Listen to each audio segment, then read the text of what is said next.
Welcome to Behind the Lens podcast, where we talk to everyday business owners going deep on everything from childhood experiences, trials, tribulations, as well as success habits that have shaped them as humans. So today we have Olivia Ward. So Olivia is she's one of our clients, and she's also a very young investor.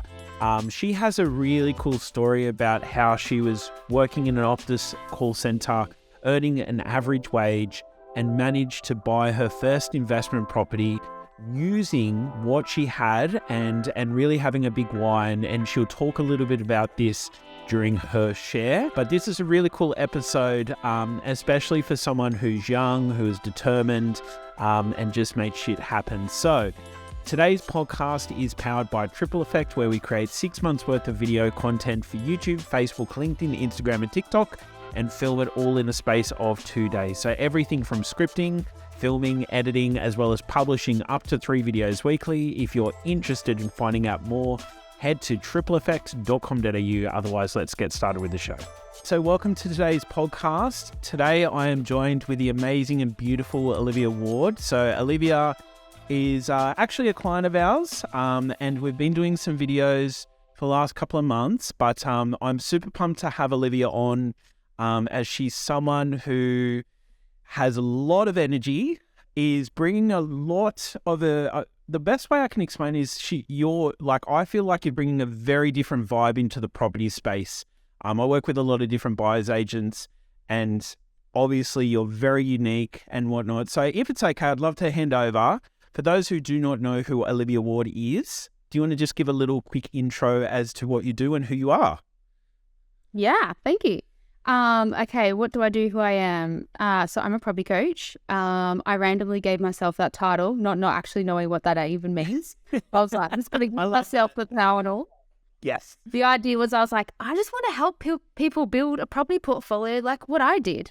So I was a classic kid in my 20s, got to the top 1% property investors in Australia in my 20s whilst being a call centre worker at Optus on an average income. And then when I was walking around the office, the corporate office, and I had people on like 3 times the income of me, they were like, Hannah, you got how many properties? I'd be like, yeah, I got to 5 by like my 29th birthday or something. And they're like, how'd you do that? I'm gonna double your wage, 3/4 your wage. How'd you do that? So yeah, that's why I decided I want to help people achieve the same thing. That's amazing. Awesome. And so in today's podcast, I'm really keen to uncover more of like your identity that's even like in the situation and circumstances where people are in a typical job like that, because I resonate with that role. I used to work for the biggest bank in Australia, read between the lines who that is, and I sort of I can guess roughly what you're on, roughly your lifestyle, or the typical lifestyle of someone who's in that space, working in a call center or working in a spot where you've got lots of different people, there's lots of stuff happening on Friday and Saturday night, and there's lots of things that are going on, and people are, spending money on different things and whatnot. So, look, let's get straight into it, because that's my biggest question is like, obviously, the first thing that comes to my mind in order to be able to generate, like, to get to a point where you have 5 different properties at 29. What age were you when you bought your first investment property? 25. 25. So in the space of 4 years, you've bought 5 different properties, right? So I'm assuming your first one was the hardest one to get to, or do you want to just even share the story of how you bought your first investment property? Yeah, cool. I did what everyone else tells you to do, what mum and dad says you should do. Just go buy a house. Don't know how to articulate it, but just go buy one anyway, because apparently it's a good thing to do. So did a house, went and found land, found a builder, put it on there, accidentally, with no intention at all, made a lot of money off of that very quickly, literally $200,000 the day after it settled. So I was like, oh my God, I won the lotto.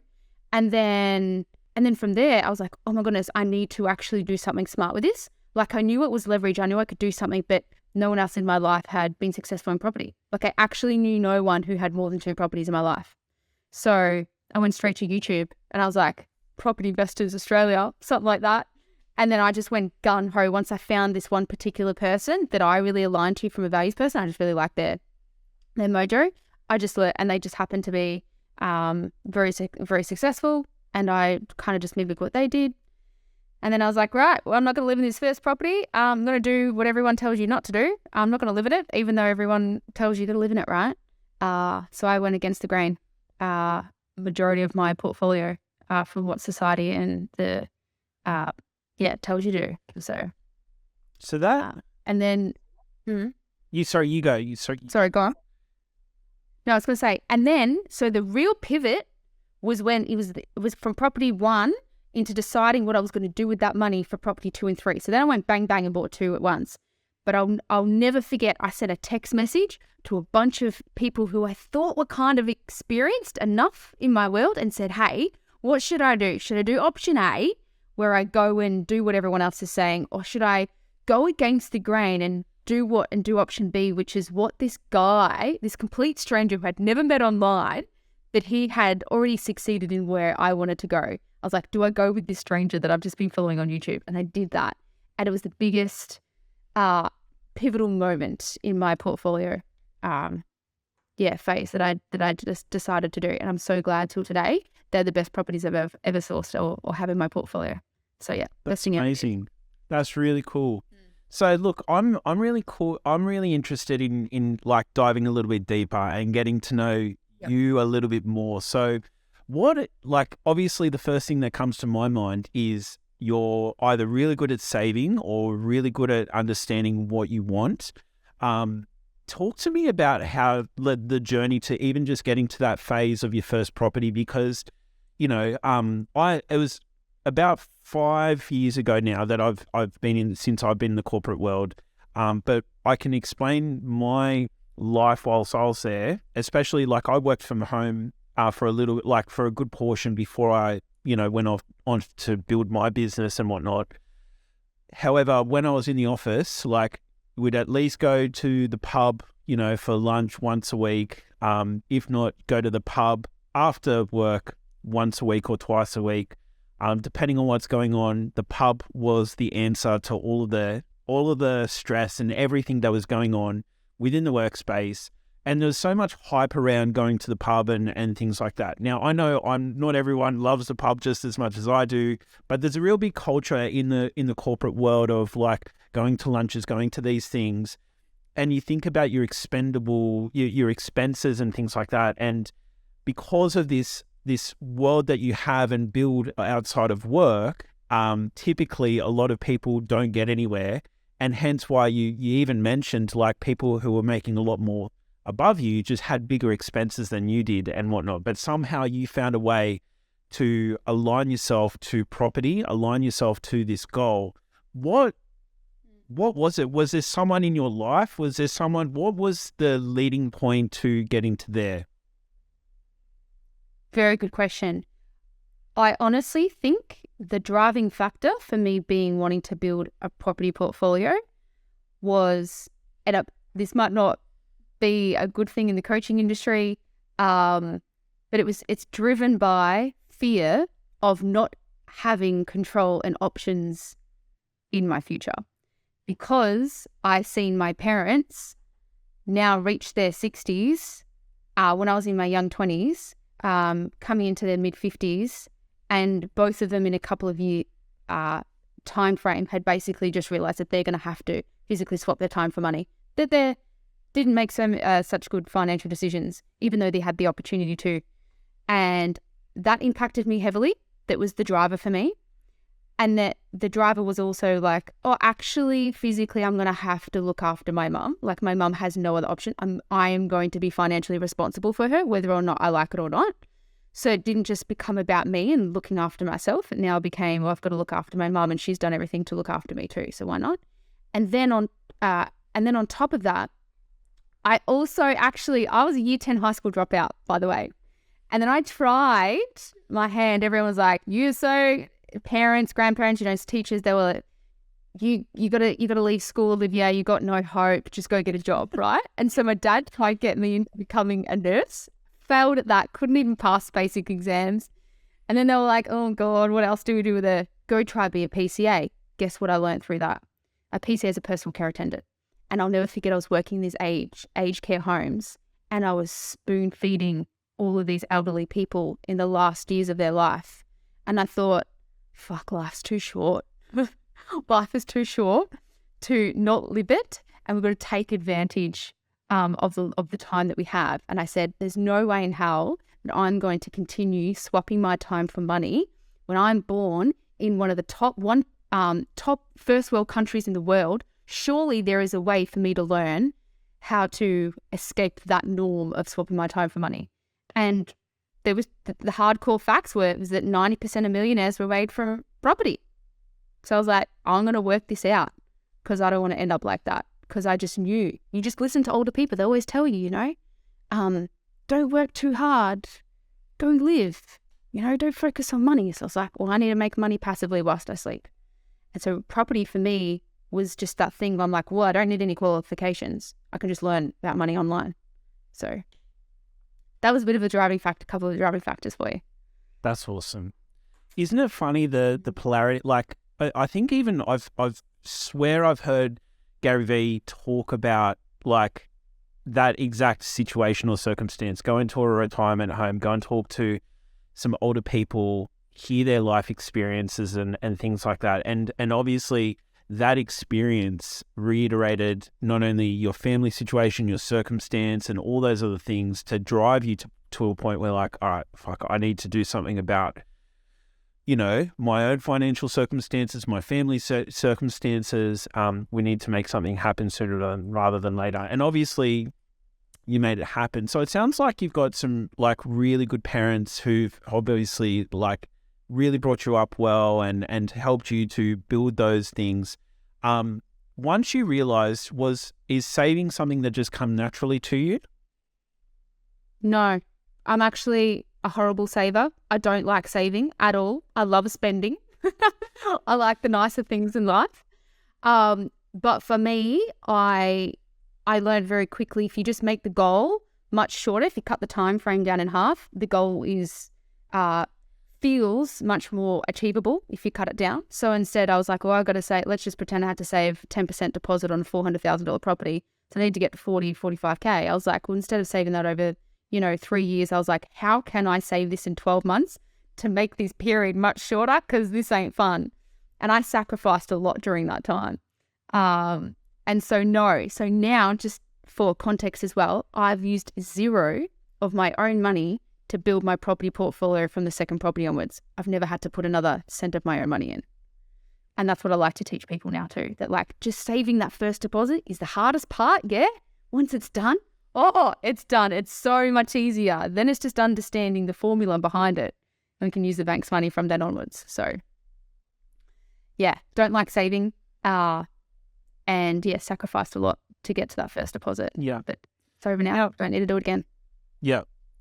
Awesome. Well, look, I think even just that idea of cutting down things into consumable pieces and making it so that it's, even if your own, and what I also hear a lot, Liv, is you've got a very good self-awareness. Like you already know that I don't like to, prolong things for too long. 3 years or whatever the time frame initially was too long. And so I was like, all right, how can I do this over a sprint, if you will, or a shorter period of time, something that is achievable, something that I can work with, and knowing that you've got things to set up after. I'd love to understand, when people ask you the question, what did you want to be when you grow up? Did you ever think, during high school or even before you dropped out, that this is what you'd be doing? No idea. Didn't even know myself. I think I only just started discovering myself really in my late 20s. Even now, I'm still working out who I am. No idea, because I couldn't read, couldn't write. I still really struggle to read and write and spell. And I think I remember, my parents used to have arguments with my teachers all the way through high school saying she needs to be kept down, she needs to be kept down. I didn't tick those boxes for, standard schooling sort of industry. And so I was always told, just give up, you sure you want to do that, Olivia? So I was, I didn't have much of an optimistic view from the schooling system. Although I think what was really encouraging is I did have my mum who was really encouraging, like, go sweetie, go for it. You can do whatever you want. And I don't think I realized how important that was until now I'm an adult. And I'm like, you've repeated that 50 times to me growing up. Thank you so much, mum. And I think a lot of mums do that as well. So, and even my grandparents were like that too. So proud of you, sweetie. I think that was just a real boost. But no, I definitely did not think that I would be doing this today. I had no vision at all when I was growing up. So I didn't even know that I would be doing this 2 years ago. Yeah, absolutely. All right. So fast forward to today. Obviously, you run a property, you run a business helping people, source their own properties and things like that. What would you like? I have an inkling of how I would answer this for you. But my question to you is, what would you say is like in business, you're a very energetic, high vibe person. What would you say is your X factor or your secret sauce, if you will, that when it comes to business and when it comes to helping people through their own journeys? I think it's the brand of who I am. I think a lot of people, I'm just going to say what people actually tell me all the time. So I actually ask this to people, like, why are you choosing me? Why do you need me? And they say, Olivia, I trust you. Olivia, you're a female in quite a male-dominant industry. So that's something that sets me quite far apart. Or Olivia, you're so young, you were able to achieve that and get there at such a young age. And you did this whilst you were just a call centre worker, working at Optus. That all of that sort of stuff is relatable. And I don't try and rock up with a suit and a tie in a Lambo trying to sell you off the plan deals. That was one of the reasons why I became a property coach, because I was like, I actually did my buyer's agent's license, I don't know, 2.5 years ago now. And I remember going into that thinking, oh my goodness, I now know where this label and this identity of buyer's agent sort of comes from. It's like, I don't want to be known as this at all. It's just not me. I'm just this ochre kind of girl from country Victoria that, doesn't want to wear shoes every day, wants to hang out at the beach, barefoot, and wear a flanny during winter. So, so I think that's just a little bit about, that brand of like, people say that I'm trustworthy and not trying to be anything that I'm not. And I also don't have a dogmatic approach to the way to do things in property either, because I truly do believe that there are 50 different ways to building wealth through property, as an example. And I truly believe that they all work. And it's just a matter of which strategy is going to align to you and your lifestyle, because I'm all about getting the highest ROI on life. So I don't have that hustle and grind sort of mentality. And also a lot of people love that, like I say, don't worry, you don't have to save around here. You've just got to learn to invest smarter. So that's what I like to teach when people are like, yeah, I don't like saving either, Olivia. Let's screw the system. Stop working 9 to 5. I like that. How do we get there? So, yeah. And I don't like to use jargon words. I try not to as much as possible. Yeah, I want to appeal to the average Australian. So, yeah. Yeah. Lots of different things. I love it. Awesome. And look, I think even whilst we've been working together, the first day, if it's okay for me to share, do you know what I'm about to share? Go. Yeah. So go. Effectively in the first day of filming, you dressed up a little bit more. We obviously had a really nice space and whatnot. And then even towards the second day, you dress. I don't want to say you dressed down, but it was a little bit more you. I did. It was a little bit more you. It was a little bit more Liv. And I think what I hear and in our time working together, that's what I really hear is, and you've said it the whole way through. It's always been a constant of, I want to be real, I want to be raw, I want to, appeal to the everyday person, who is potentially, working some sort of call center job or the equivalent of, working something that isn't necessarily like extremely high paying, but just using smart tactics, using smart tools and tricks and things like that to be able to build wealth and support yourself, your family, and any goals or things that you're looking to do, build a life, if you will, by design, and things like that. And you actually, I wish I wrote it down. You actually said, it was the highest ROI on everything. Or you said, or please correct me here. Like, what did you say? It was I wanted to achieve the highest ROI on life. Highest ROI in life. What does that mean? Yeah, and I think, cool. I think it just means taking the opportunity of that age window or bracket that you're in that life cycle, whether or not you're 20 to 25, 25 to 30, 30 to 35. Hello, amazing human. This is just a quick, brief message to remind you to share the love. And what do I mean by sharing the love? What I mean is if you know someone who might get value from this episode or from this interview, make sure you share this episode with them. Also, if you are enjoying this interview and may enjoy other interviews like it, make sure you hit the subscribe button or follow button on whichever platform you're listening or watching on. And lastly, if you're really enjoying this episode, if you really want to share the love, make sure you leave a rating. A positive rating with lots of love is much appreciated. Otherwise, let's get back to the show. Utilizing finances to the best of your ability and getting the most out of that window of your life. So I forgot the name of the book, but I'll have to give it to you to add it in. But it was an amazing book that I read on getting the highest ROI on life. And I was like, really, really cool concept that like if I'm building wealth, and most people are the richest between the age of, I think it was 50 to 60, just pre-retirement. And I was like, if that's where you are the richest, but yet you are not body enabled to live or experience life like you would have, say, in your 20s, I was like, well, then how can we get a really good balance? And that's the reason why I also really like to show people not to have a lot of people who come to me like hustlers and they're like, yeah, Olivia, let's grind, let's go, let's get 20 properties. And I'm like, actually, you know what? You don't have to sacrifice the travel and the living and the being present with family in order to build wealth still for the future. I think it's just a little bit about that balance and thinking about how much for those who want to build generational wealth and leave it for the kids, like when's the biggest impact of that generational wealth that you're going to build? When is that going to be the biggest impact for your kids?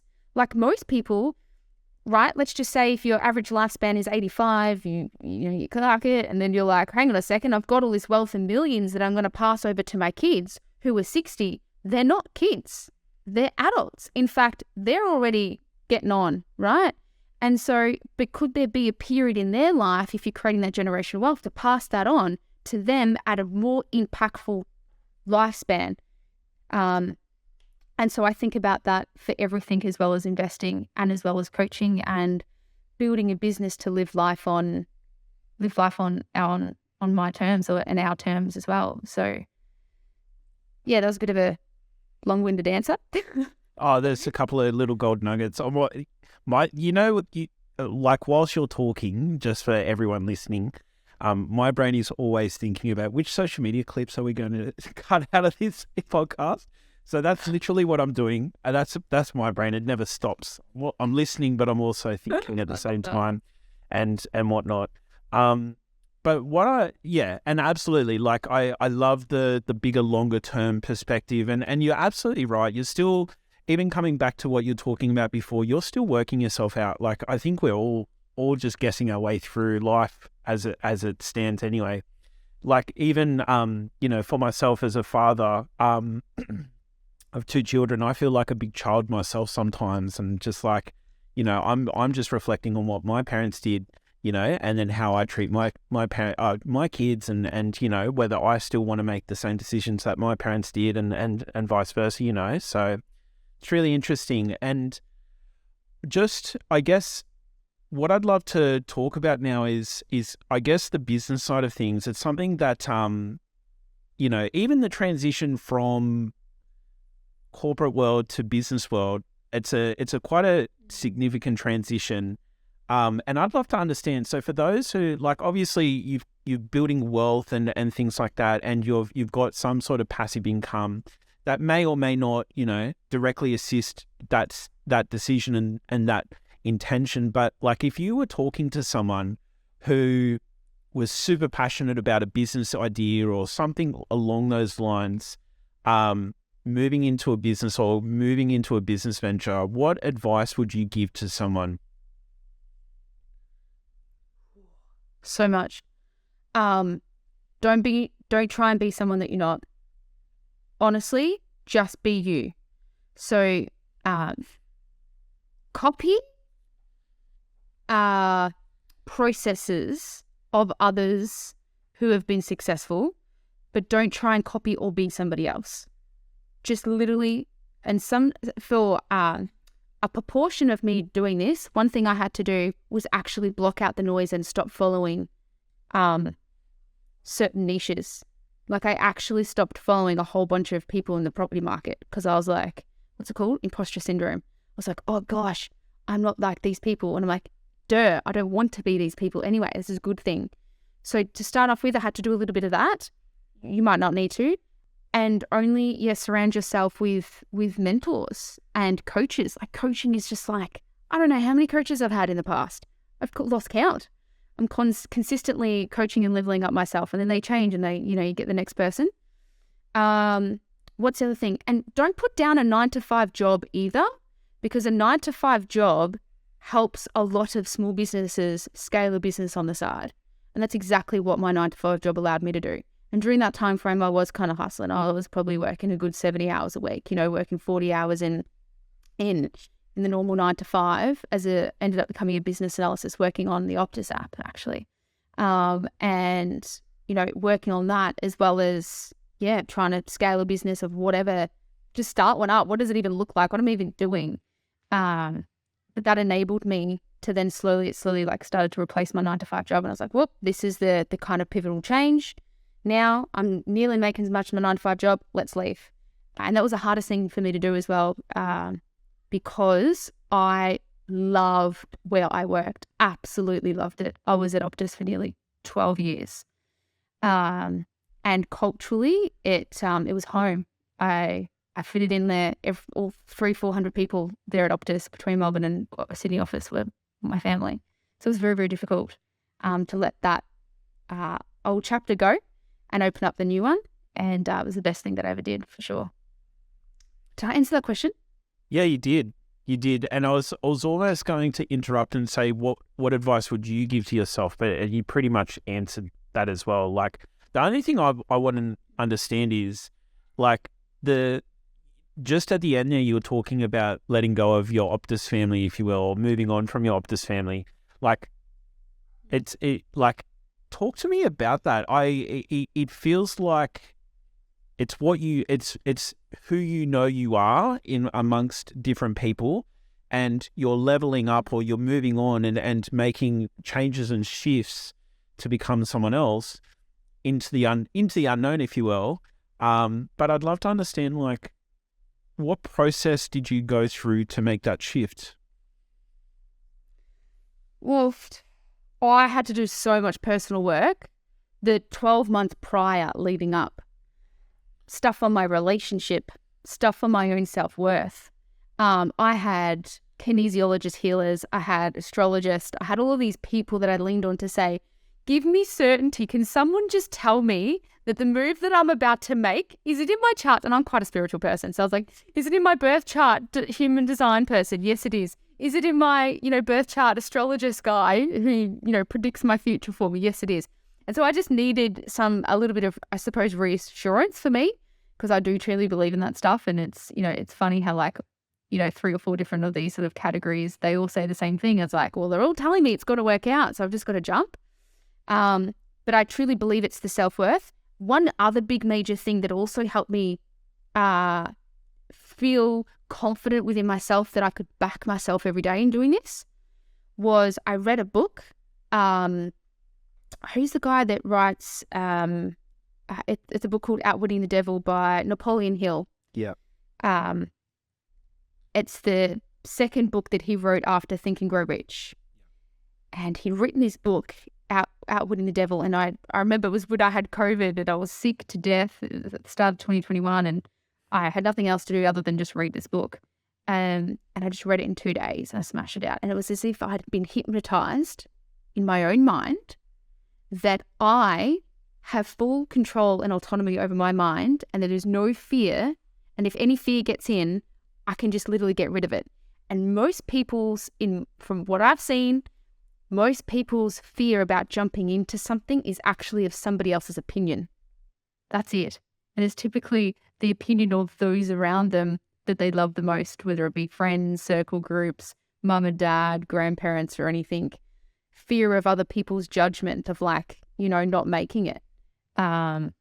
So I was like, I don't have any fear now of making mistakes. Actually, I'm going to celebrate making mistakes now. I'm going to celebrate these failures and celebrate if I go through some sort of hurdle or challenge, well, guess what? I'm going to celebrate that I don't get to make that again. And now it's a lesson. And so that's how I've started to think about business at the moment. Because if you don't think like that, the timing will end, your journey will end very quickly. Correct. I love it. I can completely resonate with backing yourself. Like I feel like that's what I had to repeat to myself throughout the whole process. The imposter syndrome thing, the fears thing. But yeah, and look, I currently use, my therapist is actually a kinesiologist as well, done my human design and all those other things. And yeah. What human design are you? A manifesting generator. Manny-gen. Love it. I'm a manifestor over here. Oh, very good. There you go. And so it's really interesting even to, get that side of it and hear, and correlate these different aspects and things like that. Awesome. So look, I think I'm really, really happy with what was sort of covered. Is there anything else that you'd like to share at all? No, I don't think so. Oh yeah, one last little piece is that the only person that can believe in you as much as yourself. So you've got to back yourself every day. So it's fill up your cup first and then give out the overflow to that cup. If your cup's full, you can give out infinitely. That is such an important point, like filling up your own cup. Why? Because a lot of and here's another thread I want to keep going with is you talk about, so many people, especially so you work with a lot of females, a lot of mums potentially, who have learned to put themselves second because of their kids and things like that. Talk to me about this idea of filling up your own cup and why it's so important. Because then it just depletes your own cup. And then you get into the survival mode, right? Which is you're constantly running on dead battery. It's this like the analogy of when you're on a plane and if a plane's about to go down, you don't put the mask on the baby first and the child first, you put the mask on you, because then you can then help others. And if you can't look after yourself, then you can't give back a lot. It's the same with my investing. Same sort of thing, right? I wanted to help support my mum, but I knew at the time that I was like, right, I'm going to have to, for example, I asked her, one of the things that helped me build my portfolio and to save that first deposit is I moved back home and said, hey, mum, look, I'm going to look after you in like 20 years from now, but I just need you just for like 18 months. Can you please let me live here board free, right? And I promise you I'll pay it back. And that was my way of like filling up my cup first and my needs and my foundations for me to be able to think bigger and give back bigger as well. The same thing with my financial needs. I was like, and typically if you go out and ask a lot of people, or actually stats show, I read a full report on this, that for those humans who, once they financially have met their basic needs of looking after their initial financial family's needs, right, then it opens up their minds to be more creative to give back even more because their immediate needs are made and met. And that's what I'm all about, getting those immediate needs met, then you can give back more. So yeah, I think that impact is a big value to me as well. But yeah, just be selfish at the start in order to be selfless in the long term. I love that. I think that's so a great way to sort of finish that off. I think it's solid advice. And there